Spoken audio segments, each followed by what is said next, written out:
When I tell people that I work with architects, they love it. Everyone loves an architect because what architects do is really important. I mean, you guys affect the way people live, the way people think, and and everything else. And as Phil Kenny Grant said to me about a month ago, he said, you know, architects are the stewards of our culture. And I really think that's pretty poignant. But what I would say is that, you know, everyone loves architects. About 5 years ago, I was waking up to my alarm, and there was a news article. The guy was saying something like, well, you know, in South Carolina, we recently did a study, and they asked people what would be the most interesting and enjoyable occupation. And guess what the number one answer was? Exactly. Guess what the number 25, the last on the list was? No, an attorney. That's right. So, but everyone loves architects.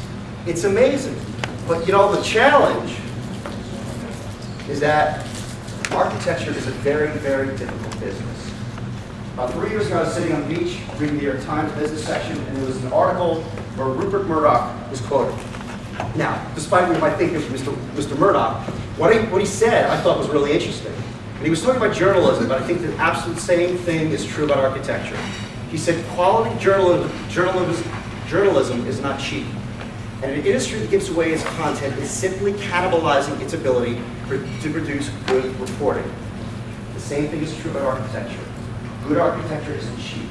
Good architecture costs a lot of money. And an industry that gives away its content is literally cannibalizing itself to produce good architecture. The challenge, as I see it, is that we've been seeing this for the last 20 years. Think of it this way.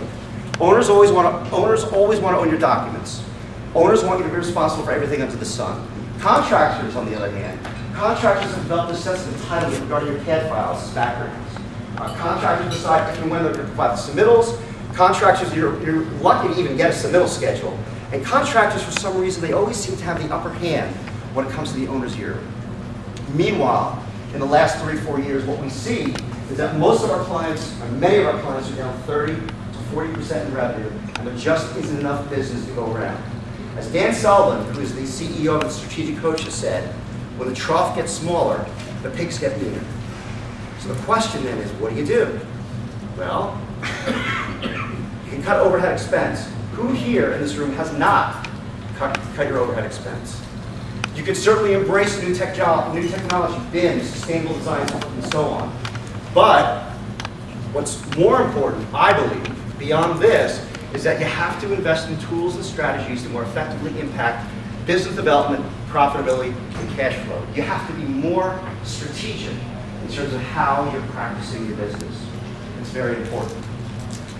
Statistically, if you look at your industry, architects, compared to all other professionals, architects make less money than all other professionals.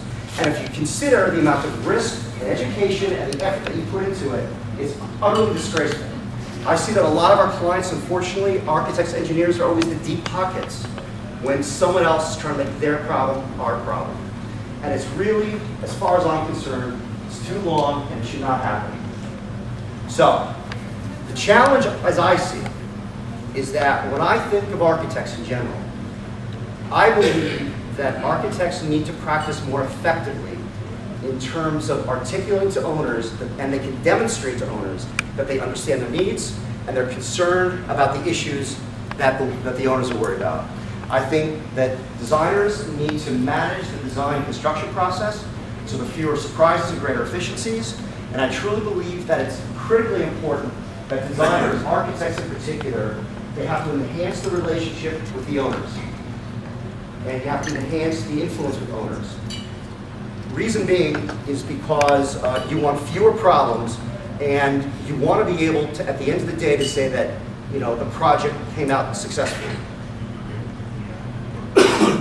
So I really think, quite frankly, that designers, architects in particular, need to develop a greater sense of empowerment, a greater sense of conviction, and a greater sense of standards in order to impact the relationship that you have with your clients. The second issue, as I see, deals with a transition issue.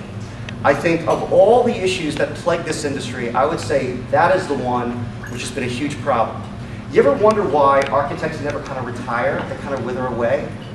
It's because no one has any money, right? So really, if you think about it, what needs to happen is that the senior generation needs to capture the information and provide it to the younger generation so they can harness it and adapt. Because quite frankly, the only way the older generation can be bought out is by the business, the cash flow of the business. And so those skills that we're going to talk about need to be passed on to that next generation.